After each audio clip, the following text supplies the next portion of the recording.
La palabra diversidad existe de 10 letras, pero aún en pleno siglo XXI nos cuesta traducirla al día a día.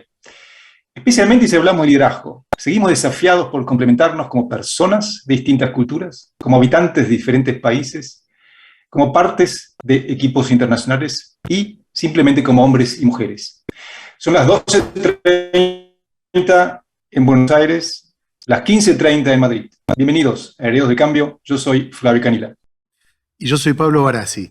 Hoy conversamos con Andrea Grobocopatel, cofundadora del Grupo Los Grobo, uno de los grupos agropecuarios más grandes de América Latina y también de la Fundación de Liderazgo y Organizaciones Responsables, FLOR, una organización que creció, que se está expandiendo hoy en España y en toda América Latina. Su misión, articular y crear conciencia de que el liderazgo no es un privilegio reservado a unos elegidos, sino un motor de cambio del que podemos participar todos sin importar de dónde provengamos. Andrea, muy bienvenida. Bueno, muchas gracias por esta oportunidad de compartir lo que aprendí y lo que quiero construir en el futuro. Así que gracias a ustedes por la invitación. Placer. Gracias, Andrea, también de este lado del Atlántico. Y largamos. A ver, cuando te invitamos por muchas razones, pero una particularmente es que tenés tantos sombreros y haces todo al mismo tiempo. A ver, sos empresaria, sos emprendedora. Trabajás a escala global como miembro del directorio del W20, sos economista. Sin embargo, en el título de tu primer libro es, creo, el que mejor te define de alguna manera. El título es Pasión por hacer. Desde esa mirada, contanos, si podés, ¿qué hiciste en los últimos 3 años que nunca pensaste que ibas a hacer? Bueno, la verdad que gracias por la pregunta. Sí, siento que hago muchas cosas, hablo mucho, pero lo que más me gusta es hacer. Hacer y ver cambios y disfrutar cuando alguien se transforma gracias a que dice, estuve en Flor, pasé por el W20, bueno, estuve en contacto con Andrea. A mí me gusta eso, creo que el mayor desafío que tenemos es dialogar, es pensar juntos, pero después hacer que las cosas sucedan. Yo participo mucho de esos foros internacionales, como decían ustedes, de alguna manera para tratar de bajar lo que vemos en la sociedad civil, en las empresas, y poder llevarlo a que se transformen en políticas públicas, que eso es definitivamente lo que hace el W20, es intercambiar con los países del G20 sobre todo los temas que tienen que ver con el liderazgo de la mujer, el liderazgo empresarial, la oportunidad y las posibilidades de elegir lo que quieren hacer las mujeres y cómo hacer para que ellas puedan tener autonomía y libertad para elegir lo que quieren hacer. Así empezó Flor también, como bien la definiste, para pensar cómo ser más responsables, cómo poder construir y cambiar nuestro metro cuadrado. Primero cambiarnos a nosotros como personas. Vos empezaste hablando de la diversidad. ¿Cómo hacer para entender a las personas que son distintas a nosotros? ¿Cómo aprender y enriquecernos cuando estás dialogando con personas que piensan distinto? Y en ese sentido, luego te formás y te transformás, porque ya no sos la misma persona cuando escuchaste que otros tienen otras miradas. Y desde esas miradas es que tenemos que revisar la forma en que tomamos decisiones todos los días. Hace unos años vendí Los Grobo, la que vos dijiste que yo colaboré en la fundación y en el crecimiento de esa y profesionalización de la compañía, de la pyme familiar, y tuve la posibilidad de venderla gracias a las buenas prácticas de gobierno corporativo que teníamos y que veníamos implementando hace muchos años. Eso me permite poder elegir todos los días dónde quiero estar y también a qué quiero ponerle foco. Yo sigo viviendo del campo, soy una productora agropecuaria, agrícola y ganadera, pero dedico el 95% de mi tiempo a trabajar en Flor, a florear Argentina, a florear Iberoamérica, a florear el mundo. Y por otro lado también, desde que empecé a escuchar tanto la problemática de la inclusión financiera, tanto en el W20 como en la vida misma, armé una sociedad de garantía recíproca, Resiliencia SGR, desde la cual no solo damos asesoramiento, sino avalamos, impulsamos que las personas abran cuentas bancarias, abran cuentas en las sociedades de bolsa, se incluyan financieramente. porque esa es la única forma también de cambiar la economía de nuestros países, ¿no? Cuantas más personas operen con los mercados, bueno, mejor y más estables van a estar los mercados mismos. Acá la pregunta que me gustaría hacerte, Andrea, es ¿dónde arranca ese proceso de reinventarse y cómo deberíamos hacerlo para que esa reinvención sea sustentable? Bueno, primero, como cualquier reinvención o transformación, no son fáciles, porque si no la gente piensa que, bueno, miro, voy, tomo un curso y lo hago. Son procesos que vienen madurándose hasta que en un momento uno dice, esto tengo que soltar. Como ustedes dijeron, tengo muchos sombreros, muchos roles, y a veces hay que soltar alguno para poder desarrollar otros. Yo diría que mi pasión por reinventarme es esa, justamente primero como persona, segundo como familia, tercero como profesional, cuarto como en lo empresarial. Creo que hay muchas formas de uno reinventarse y darse cuenta de lo que uno puede hacer, ¿no? Porque uno a veces se queda pensando, uy, estos gobiernos, uy, esta situación económica. Hay cosas que uno puede cambiar y hay otras que no puede cambiar. Lo que sí uno puede cambiar es la forma en la que actúa frente al entorno con el que convive. Y eso es parte de la transformación permanente o de la reinvención permanente. ¿Qué quiero hacer conmigo misma? ¿Cómo quiero vivir los próximos años? Y entender la mortalidad. Todos somos mortales en cualquier momento, entonces tenemos que tratar de disfrutar el momento y equilibrar el pasado y el presente, ¿no? Y el futuro. La pregunta sería, ¿esa reinvención se puede diseñar, se puede armar un plan? ¿Cómo se hace? Y la verdad que uno debería hacerlo, pero no siempre sucede eso. O sea, no es que uno planifica en 3 años voy a vender la compañía o en 3 años voy a irme, voy a viajar. Y menos en estos momentos tan volátiles, tan inciertos. Es muy difícil. Sí, yo creo que hay que tener un plan, pero darse cuenta, tener la flexibilidad y la agilidad para ir adaptándose al entorno. A lo mejor teníamos previsto hacer algo y la pandemia nos encerró.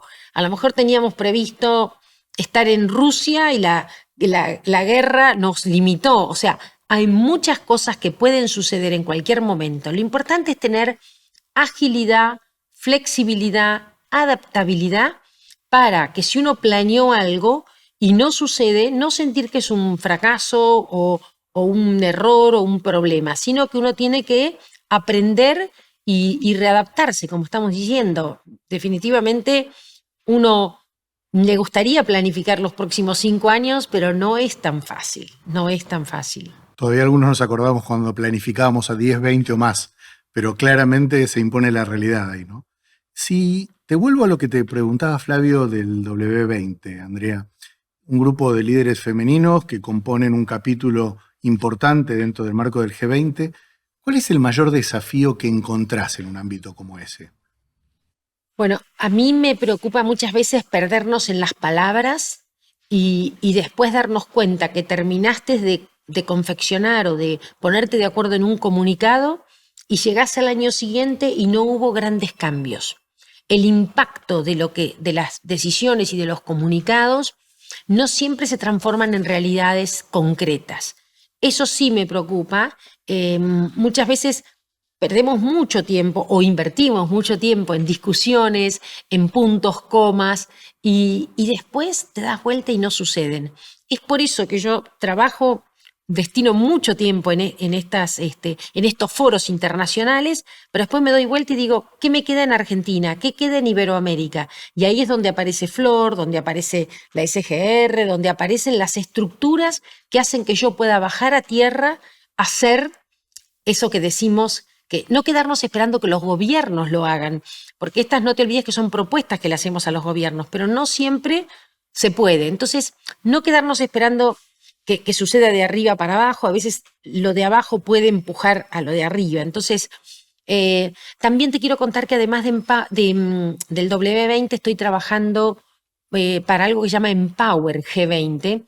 El mismo G20 creó una nueva estructura, se creó en Japón hace 3, 4 años, donde 2 empresarias por cada país también estamos cerca del G20 llevando propuestas para que haya más mujeres en espacios de decisión, haya más empresarias creciendo con sus empresas, haya más digitalización. En ese sentido, la verdad que estoy muy, muy agradecida por estas oportunidades que me dan quienes me eligen, porque siento que, bueno, desde donde me invitan puedo lograr más impacto y puedo articular, porque puedo articular esto con un W20, con Flor, con todo lo que se hace, que creo que ese es un gran desafío. Hagamos un poco un foco ahí en Flor, Andrea. Contanos un poquito, no solo qué es, porque de alguna manera ya lo intuye nuestra audiencia, pero cómo trabaja Flor casi a nivel regional y a nivel internacional. Perfecto. Nosotros tenemos un programa fundamental, que es el core de Flor, que se llama Mujeres en Decisión.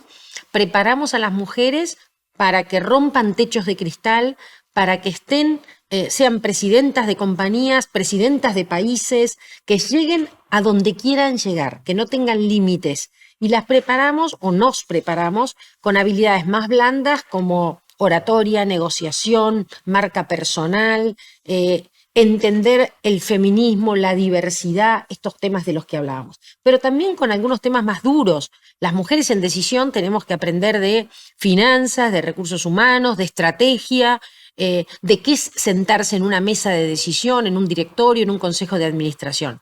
Ese es el MED. Después de que cursan el MED, le abrimos puertas.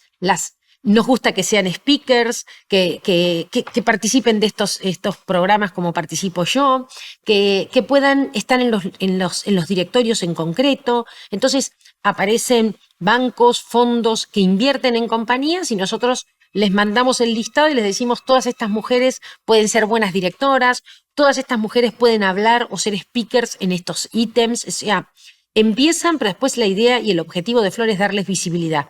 Que nunca más alguien diga no hay mujeres. Por eso no tengo mujeres en los paneles, por eso no tengo mujeres en los directorios. Por eso está Flor. Los foros internacionales dicen que podemos tardar entre 100 y 200 años. Entonces, esto es importante. Todos podemos hacer algo diferente para que se rompan los techos de cristal y para que las mujeres tengan más posibilidades, para que la cancha no esté tan inclinada. Ese es un solo programa de Flor, pero después tenemos otros programas que se llaman Cosas de Mujeres, que van a mujeres más vulnerables, mujeres que no tienen independencia económica todavía o que tienen sueños y no los han podido llevar adelante. Ese es otro programa. Y después este año creamos un puente que es de emprendedoras a empresarias. Ese es un nuevo programa porque las emprendedoras empiezan muy pequeño, no quieren ni pedir créditos ni pedirle a los familiares y no sueñan en la internacionalización, en el crecimiento. Ese programa de emprendedoras empresarias quiere que sueñen más grandes, que piensen hasta dónde pueden llegar, porque nuestro país y los países donde estamos necesitan cada vez más empresas. Imagínate si toda la fuerza de las mujeres la pusiéramos también a lograr más PBI en nuestros países. Podríamos ser parte de la solución, ¿no? Parte de la solución y de parte de la reducción de la pobreza. Entonces, hacia los líderes y las líderes tenemos ese programa. También tenemos un programa solo para hombres y también estamos trabajando con programas para jóvenes y también programas para todas las personas.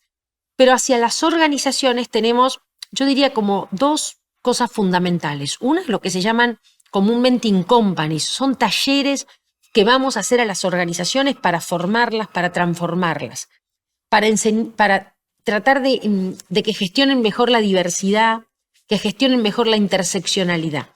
Pero además tenemos el premio Flor a la diversidad. El premio premia justamente a la gran empresa, pequeña empresa, ONG, el sector público, y hay una categoría LATAM, donde tratamos de darle visibilidad a las empresas y organizaciones que tienen buenas prácticas de gestión de la diversidad. Es decir, no solo nos muestran las estadísticas de cuántas mujeres, cuántas personas con discapacidad, cuántas interculturalidad, sino además qué políticas tienen para que eso suceda, para que haya más personas diferentes, con más inclusión, con más integración. ¿Cuáles son las conversaciones que vos ves que los líderes o como líderes todos nosotros deberíamos tener con nuestros equipos que antes no teníamos? Hay que trabajar mucho la inteligencia emocional. Hay que trabajar mucho que cada persona pueda sentirse cómoda, generar los espacios de comodidad para poder decir lo que les preocupa, los temores, las expectativas. Y en ese sentido hay un solo problema que yo detecto, que es el tiempo. tener tiempo para escuchar, para hablar, para dialogar, a veces no lo tenemos porque el día a día nos apura y bueno, generar los momentos donde podemos conversar y relajarnos y tranquilos, hablar de lo que nos gusta, de lo que nos emociona, de lo que nos da alegría y de lo que nos permite poder seguir construyendo en los lugares que estamos, sea en el trabajo, sea en las familias. Yo valoro mucho la psicología ahora. Te diría que antes, imagíname, economista, me parecía que no, que los psicólogos no había que ir tanto al psicólogo y de por sí no iba. Y ahora valoro mucho no solo la psicología personal, sino la psicología empresarial. Hay mucho de coaching, de mentoreo, de sponsoreo dentro de las organizaciones. Yo creo que es fundamental conseguir esas personas, ¿no? Tanto a nivel personal como a nivel empresarial. ¿Quién dentro de la organización o fuera de la organización me puede mentorear, me puede acompañar en este proceso? Darte cuenta de lo que te pasa, pedir feedback. Claro. Yo creo que hay que pedir feedback permanentemente. Ahora hay que estar preparado, porque para que el feedback sea genuino, tenés que aprender a entender que el otro te puede decir algo que no te gusta. Y si es algo que no te gusta y te incomoda, y bueno, anótalo en un papel, pero valorá que la otra persona invierte tiempo en vos para decirte algo y no lo está diciendo por fuera. Lo importante es el feedback que te dan, el tiempo que invierten en vos. Entonces, yo creo que eso, hay que pedir mucho feedback, acostumbrarse a recibirlo y sobre eso construirte vos mismo y es una reinvención permanente, Sí, ¿no? Es sí. algo como uno va escuchando y adaptándose. Se habla también de liderazgos, liderazgo femenino, liderazgo masculino.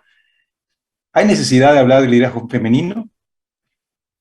Qué suerte que me preguntás. Cuando empecé trabajando estos aspectos hace muchos años, yo misma hablaba, no, el liderazgo femenino tiene estas características, no. Y eso no existe. Nosotros hoy hablamos de un liderazgo responsable, un liderazgo que contempla todos los grupos de interés, que tiene empatía, un liderazgo que acompaña, un liderazgo que cuida a las personas, que cuida el entorno, que cuida el medio ambiente. Hablamos de un liderazgo transparente, un liderazgo que empodera, que prepara a otras personas. Hablamos de un liderazgo que rinde cuentas. No podemos hablar más de un liderazgo femenino y masculino. Pero como todas las cosas uno va aprendiendo y transformándose. A lo mejor si escuchás alguna presentación mía hace unos años, yo misma hablaba, hacía un esfuerzo por entender los estilos de liderazgo con los que veníamos trabajando, como eran todos de hombres, decíamos, este es el estilo masculino. Y si nosotras estuviéramos liderando, este sería el estilo. Y en definitiva, yo creo que hay que desterrar eso y pasar a hablar como hablamos en Flor de los liderazgos responsables. Por eso es Flor, Fundación, Liderazgos y Organizaciones Responsables. Si bien le pusimos mucho el foco a preparar mujeres, porque nos dimos cuenta que falta equilibrar, hacer una discriminación positiva todavía, pero esperamos en breve poder, esta inclusión sea inconsciente y no necesitemos hacer un gran esfuerzo para tener más espacios para que las mujeres lideren, ¿no? Claramente el equilibrio como idea madre se te nota y se te escucha. Déjame llevarte un poquito a la región y si América Latina, en este camino de incertidumbre que todo el mundo está viviendo, nuevas formas, tenemos desde América Latina, Andrea, en tu percepción, con todo lo que ves, con todo lo que viajás, tenemos una forma de agregar o enseñar el cromosoma de cómo guardar cierta resiliencia en crisis, cómo manejar esa incertidumbre, cómo aprender a que esa presión no te lleva a la vida. ¿Tenemos o es solamente una expresión de deseo de algunos? No, bueno, yo creo que estamos mucho más preparados que cualquier persona que tiene todas las reglas mucho más claras y mucho más estructuradas, ¿no? Nosotros en Argentina, en Latinoamérica, estamos más entrenados para vivir en estos entornos tan complejos, no solo económicos, sino sociales, políticos. Creo que estamos mucho más preparados. Y por eso somos tan valorados en otros países del mundo, ¿no? Y nos llaman para trabajar. creo que sí nos falta más cohesión, ¿no? Cómo hacer para estar más unidos y trabajar más en conjunto y potenciar lo positivo que tenemos. En ese sentido, creo que en Flor es cuando escuchamos y cuando vemos las mujeres que vienen de otros países, nos damos cuenta la polenta, la fuerza que tenemos y que a veces no la estamos aprovechando. También nos damos cuenta que tenemos las mismas dificultades, las mismas problemáticas, entonces los objetivos a trabajar son comunes. El año próximo y este año está habiendo elecciones en toda la región de Latinoamérica y después de la pandemia ha habido un desencanto muy fuerte con un montón de cosas. Me preocupa y me gustaría saber tu visión con respecto al tema de qué necesitamos, por ejemplo, para que la gente vuelva a creer en las instituciones. Participar. Participar más. Yo no tengo dudas de que si no participamos, están los que no queremos que estén. Entonces, mira, yo voy a nombrar todas las organizaciones donde participo. Estoy en un grupo de mujeres rurales. Estoy en un grupo que se llama la Convergencia Empresarial de Mujeres. Somos varias cámaras y asociaciones. Estoy en otra organización que se llama Marianne, con mujeres de Francia. En otra organización que se llama FAME. No sé, hay un montón de organizaciones afines a nuestros objetivos donde estoy. Quizás no estoy tanto tiempo involucrada como quisiera. Si hay cámaras de sociedades de garantía recíproca, quiero que estemos. Creo que hay que tratar de involucrarse. A veces pienso, uy, no fui a este congreso, no voy. Hay que estar participando mucho más activamente, fortaleciendo las instituciones. Cuando nosotros nos entrenamos en Flor, nos entrenamos pensando estar en los directorios, pero también estar en los consejos de administración de las ONGs. Queremos que las mujeres estén en política. Nosotras promovemos, porque si bien yo siento que trabajo muchísimo desde las ONGs, desde las empresas, el trabajo y el impacto se logra cuando uno entra en política. Entonces, fomentamos que las mujeres quieran estar en ser concejales, senadoras, gobernadoras, presidentas. Es más, tenemos algunas que dicen, sí, a mí me gustaría política. Bueno, aspirá a ser gobernadora de tu provincia, aspirá a ser presidente de tu país. Tratamos de que se den cuenta de lo que pueden y que lo hagan. Así que si vos me decís qué podemos hacer para las instituciones, es cada persona participar dando lo mejor que tenemos, porque individualmente es muy importante, pero institucionalmente es mucho mejor. Y si cambiamos las organizaciones, van a cambiar los gobiernos de turno, que son el reflejo de nuestras instituciones. Llegamos con estas palabras tan, diría, movilizadoras, si querés, al final de esta edición del Diario del Cambio. Muchas gracias, Andrea. Realmente, más allá de los problemas técnicos o no, creo que fue una charla muy, muy linda, aparte nos abrió muchas ideas para hacer. Yo me quedé con una combinación de ideas que es, quizá liderar y llevar equipos no es cuestión de estilos, sino es mucho más cuestión de escuchar y de abrir posibilidades. Para todo el resto están los robots. Con eso me quedo yo. Muchísimas gracias, Andrea, por estar. Ha sido un placer escucharte. Y bueno, muchísimas gracias a todos por estar presentes compartiendo este episodio de Herederos del Cambio, un espacio que está generado para siempre pensar el hoy, pero mirando el mañana, generando una herencia para dejar el mundo mejor de como lo encontramos. Hasta nuestra próxima edición.